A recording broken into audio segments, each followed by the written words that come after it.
കഴിഞ്ഞ ദിവസം തിരുവനന്തപുരത്ത് സെക്രട്ടേറിയറ്റിന് മുന്നിൽ ഡിവൈഎഫ്ഐക്കാർ നടത്തിയ ഒരു മാർച്ച് കണ്ടു.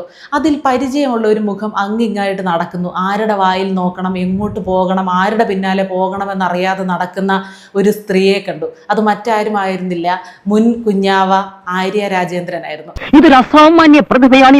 കണ്ടപ്പോൾ സഹതാപം തോന്നി കേട്ടോ. ഒരു മനുഷ്യന്റെ അവസ്ഥയെ, അധികാരമുണ്ടായിരുന്ന സമയത്ത് എന്തൊക്കെ ധാർഷ്ട്യമായിരുന്നു, എത്ര അഹങ്കാരമായിരുന്നു.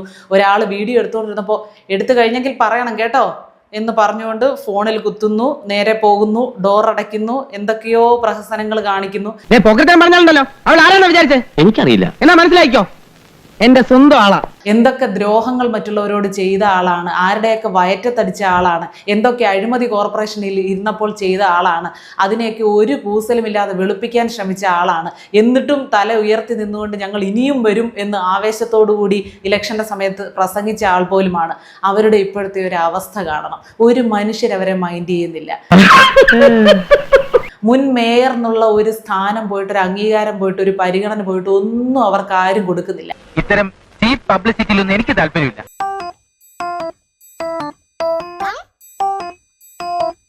എല്ലാവരുടെയും പിന്നാലെ അവരിങ്ങനെ നടക്കുന്നുണ്ട്. എനിക്ക് വേറെ ഒരു ജോലിയില്ലേ? നമ്മുടെ ഒരു പ്രധാന ജോലി ഇതാണ്. നമുക്ക് എന്തെങ്കിലുമൊക്കെ ഉള്ള സമയത്ത് നമ്മൾ മറ്റുള്ളവരോട് എങ്ങനെ പെരുമാറുന്നു എന്നതിനെ അടിസ്ഥാനപ്പെടുത്തിയിരിക്കും എല്ലാം നമ്മുടെ കയ്യിൽ നിന്ന് പോയാലും അവർ നമ്മളോട് തിരിച്ചു പെരുമാറുന്നത്.